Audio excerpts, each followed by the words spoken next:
The Galactic Council has ruled the stars for 3,000 years. 5 major alien races control vast territories across the galaxy. The Cortani are master traders, the Vulcans are brilliant scientists, the Draxi are fierce warriors, the Neth are skilled diplomats, and the Quinn are expert builders. Among these powerful races, there exists an old legend. Ancient texts speak of a 6th race called humans, supposedly the most dangerous species ever known. The stories describe them as relentless fighters who never surrendered, even when facing impossible odds. They were said to be unpredictable, creative, and terrifyingly stubborn in battle. Most aliens treat these stories as myths, children's tales meant to scare young ones into behaving. The Council's official records claim humans went extinct millions of years ago, long before any current civilization arose. Some scientists believe humans never existed at all. Captain Rex of the Cortani trading fleet thinks the human stories are nonsense. While traveling through a remote star system, his ship's sensors detect something unusual. Hidden in an asteroid field lies a massive structure, clearly artificial, but unlike any known architecture. The design is strange, with sharp angles and practical layouts that seem both primitive and advanced. Rex's crew explores the structure.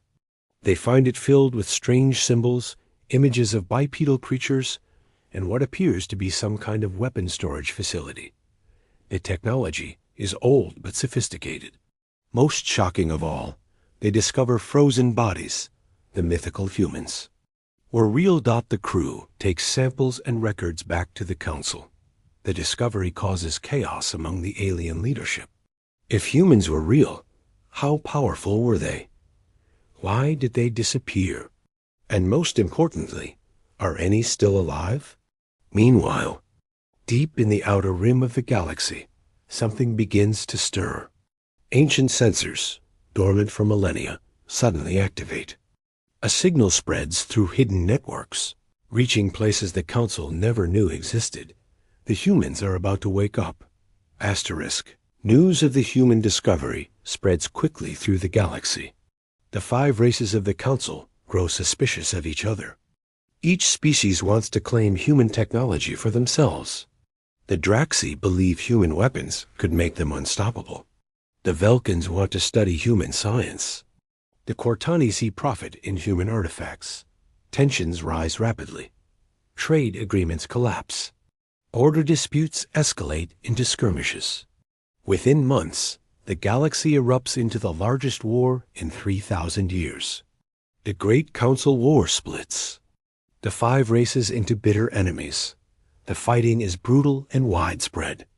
The Draxi use their superior military might to attack Vulcan research stations. The Quinn's massive space stations become fortresses under siege.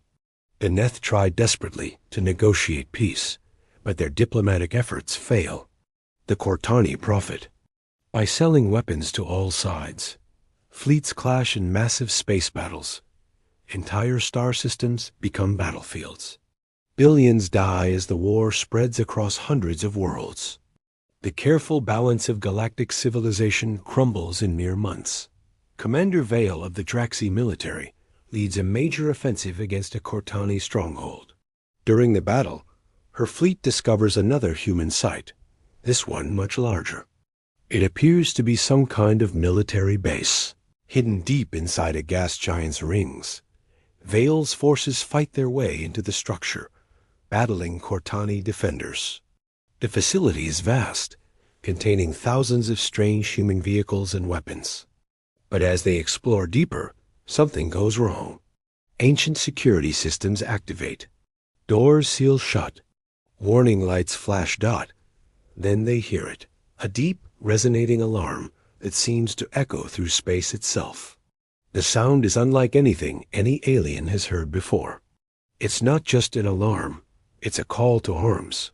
Across the galaxy, similar facilities begin to activate. Ancient human outposts, hidden for millions of years, suddenly come online. Long dormant sensors scan the stars. Automated systems begin preparations for something the aliens don't understand. The war between the five races continues, but now they're not alone. Something is watching them. Something that has been sleeping for a very long time. In the depths of space, massive shapes begin to move. Ships larger than anything the current galaxy has ever seen slowly power up their engines. Weapon systems that dwarf even the mightiest Draxi battleships run their first diagnostic checks in ages. The humans are coming home, and they are not happy about what they find. Asterisk, the human awakening begins slowly, then accelerates rapidly. Across the galaxy, buried facilities activate in sequence. Each site sends signals to others, creating a vast network of communication that spans star systems. The technology is so advanced that the warring alien races can't even detect most of the transmissions. Deep in the galactic core, the largest human facility of all begins its startup sequence. This is Fortress Prime, humanity's ultimate stronghold, built inside artificial planetoid. For millions of years, it has maintained a skeleton crew in deep hibernation, waiting for the right conditions to revive the human race. Admiral Kane is the first to wake. He's a veteran of humanity's ancient wars, old even by human standards when he went into hibernation. His first conscious thought is confusion. The automated systems are reporting massive conflict across human space. But according to his memory, humans were the dominant species in the galaxy. Kane accesses the historical databases and learns the truth. While humanity slept, other races evolved and claimed the stars. Worse, these aliens are now fighting a devastating war across what humans consider their ancestral territory.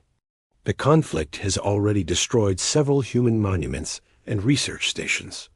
The Admiral activates Protocol 7, humanity's contingency plan for dealing with hostile alien occupation. Across the galaxy, human facilities begin producing ships, weapons, and awakening more personnel. The process will take months, but humanity's industrial capacity far exceeds anything the current galactic races possess. Meanwhile, the alien war continues to escalate. The Vulcans develop new plasma weapons that can destroy entire moons. The Quinn build fortress worlds protected by energy shields. The Draxi create fleets of automated war machines. Each race pushes their technology to new extremes. Captain Troy leads a human scout ship on its first mission in millions of years.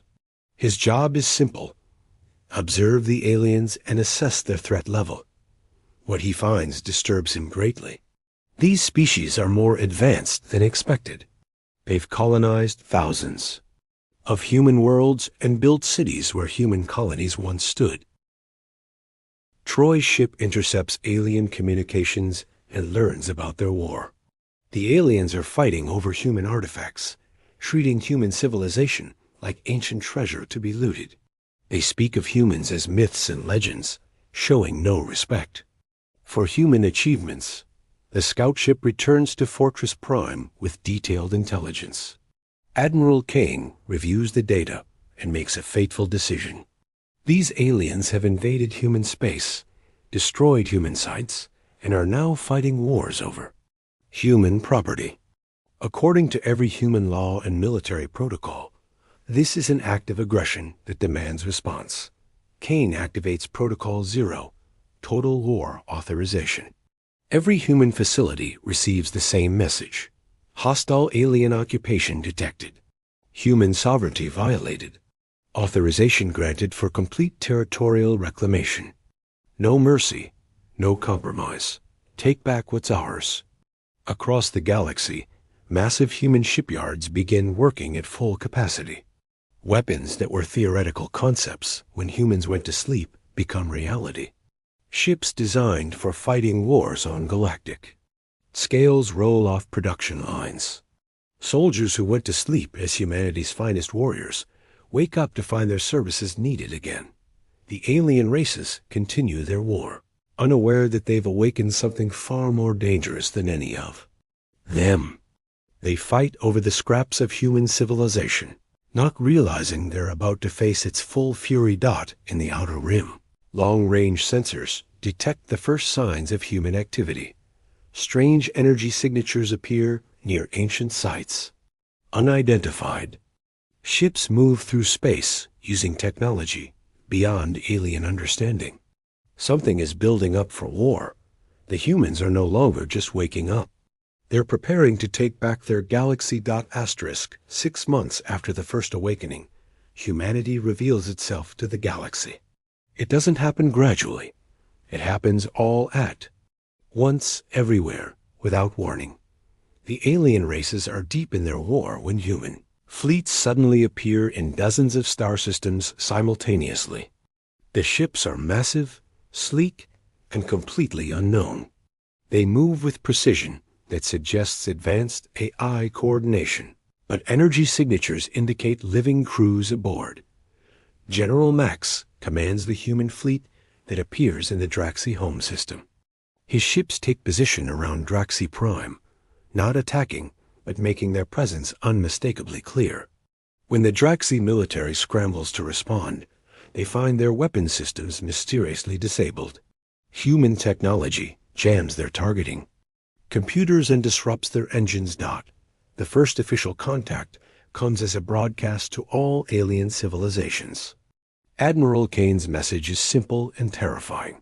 This galaxy belongs to humanity. You are trespassing. You have 48 hours to cease all military operations and prepare for territorial negotiations. Resistance will be met with immediate and overwhelming force. The alien races react with disbelief, then panic. The humans aren't just real. They're claiming ownership of the entire galaxy. Emergency council meetings convene on every homeworld.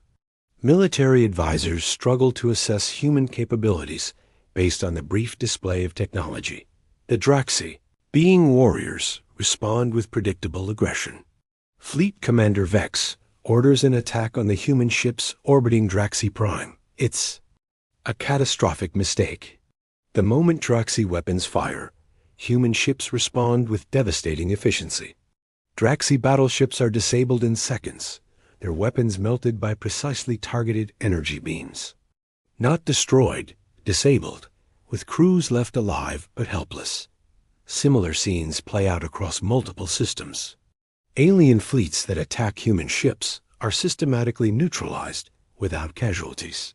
Human weapons appear designed not to kill, but to completely disable enemy vessels. It's a demonstration of power so overwhelming that resistance becomes obviously futile.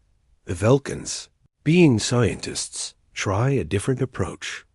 They attempt to communicate with the humans, offering to share technology and negotiate peaceful coexistence. The human response is polite but firm. Humanity appreciates their scientific achievements, but the Vulcans are still occupying human territory without permission. Captain J leads a human diplomatic mission to the Neth homeworld. The Neth are the galaxy's best diplomats, so humans hope they'll be reasonable. J's message is straightforward. Humanity doesn't want to destroy anyone, but they do want their galaxy back. Aliens can remain, but under human authority and following human law. The Neth ambassador asks the obvious question: where were humans for the past millions of years? Jay explains about the Great Sleep, humanity's decision to hibernate until the galaxy became more stable. They never abandoned their territory. They just weren't actively using it. Meanwhile, more human fleets continue appearing. Each new group is larger and more advanced than the last. The aliens realize they're not seeing humanity's full strength, just the advance forces. The true scale of human civilization remains hidden. The Cortani attempt to buy their way out of trouble, offering massive payment for trading rights in human space. They're shocked when humans decline. Human economics apparently doesn't work the same way.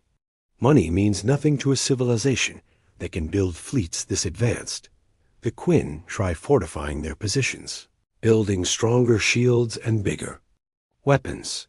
Human ships demonstrate they can bypass any defense the Quinn create. Shields that should stop anything are penetrated effortlessly. Fortresses that took decades to build are infiltrated by small human teams, who disable them from within. As the 48-hour deadline approaches, it becomes clear that the alien races have no choice but to comply. Human technological superiority is absolute. Their fleets can appear anywhere, disable any threat, and seem to have unlimited resources. But the aliens also notice something strange about human behavior. Despite their overwhelming advantage, humans haven't killed anyone. Disabled ships are left with life support intact. Defeated crews are given medical aid. Human forces seem determined to avoid unnecessary casualties. This restraint confuses the alien races. If humans are so powerful, why show mercy? The answer becomes clear as more human history is revealed. Humanity once ruled this galaxy through strength, but they preferred civilization to conquest. They built an empire based on order and protection, not destruction. Now they want that empire back. The only question is whether the aliens will accept human rule peacefully or force humanity to take more aggressive action. The deadline expires. The galaxy waits to see what happens next. When the 48-hour deadline passes, humanity's response surprises everyone. Instead of launching massive attacks, they begin what they call restoration protocol, systematically taking control of key systems while minimizing conflict. Human fleets move to strategic positions throughout the galaxy. They occupy major trade routes, industrial centers, and communication hubs. Alien military forces find themselves isolated and cut off from supply lines. It's a bloodless conquest. That demonstrates humanity's superior strategic thinking. Admiral Kane establishes the new Terran Authority, with headquarters on Fortress Prime. His first official act is to declare general amnesty for all alien civilizations, provided they accept human sovereignty and follow newly established laws. The old Galactic Council is dissolved, replaced by human-appointed governors who report directly to Admiral Kane. The alien races respond differently to human rule. The Neth, being natural diplomats, quickly adapt to the new system. They become humanity's primary liaisons with other species, helping translate human laws and customs for alien populations. Many Neth find they prefer human efficiency to the old Council's bureaucracy. The Velkans embrace their new status as a protectorate. Human technology far exceeds their own, offering incredible opportunities for scientific advancement. Human researchers share knowledge freely with Vulcan scientists, leading to rapid breakthroughs in medicine, engineering, and physics. The Cortani struggle initially with human economic systems. Humans don't use traditional currency. They operate on resource allocation and merit-based distribution. However, the Cortani discover that human-controlled trade routes are more efficient and secure than anything they managed independently. The Quinn find their engineering skills highly valued by human administrators. Humanity needs massive infrastructure projects to support their returning population, and Quinn construction expertise proves invaluable. Many Quinn workers find better employment under human authority than they ever had during the Council era. The Draxi present the biggest challenge. Their warrior culture struggles with submission to human authority. Several Draxi clans attempt rebellion, launching surprise attacks on human outposts. The results are predictable. Human forces crush each rebellion effortlessly, but they do something unexpected afterward. Captain Luke commands the human response to the largest Draxi uprising. Instead of punishing the defeated warriors, he offers them positions in the human military. He explains that humanity values courage and fighting skill, even when directed against human forces. Many Draxi find this approach more honorable than they expected. Over the following months, the galaxy transforms under human administration. Ancient human cities are rebuilt with alien labor and human technology. Trade becomes more efficient under human coordination. Wars between alien races cease entirely. Human law forbids interspecies conflict within the galactic community. Some aliens discover benefits they never expected. Humanity's advanced medicine extends lifespans for all species. Human transportation networks connect distant worlds more efficiently than ever before. Human law enforcement is strict but fair, treating all species equally under consistent legal codes. Commander Beth oversees the integration of alien populations into human society. She's surprised by how quickly most species adapt. The key insight is that humanity doesn't try to change alien cultures. They simply establish rules for interaction between different species while allowing internal cultural autonomy. Not everything goes smoothly. Some alien groups resist human authority and go into hiding. Pirates and rebels operate from remote systems, launching guerrilla attacks on human facilities. But these groups find little support among general alien populations, who increasingly see benefits to human rule. The greatest challenge comes from managing humanity's own expansion. Millions of humans emerge from hibernation facilities across the galaxy. They need housing, employment, and integration into the new galactic society. Many human veterans from the ancient wars struggle with how much the galaxy has changed. Admiral Kane faces the difficult task of balancing human supremacy with alien rights. He establishes the Galactic Integration Council, a governing body with human leadership but alien representation. It's not democracy, but it provides alien species with voices in decisions affecting them. A year after first contact, the galaxy has achieved something unprecedented: true peace. Human authority ends the wars between alien species. Human technology improves living conditions for everyone. Human law provides consistent justice across all worlds.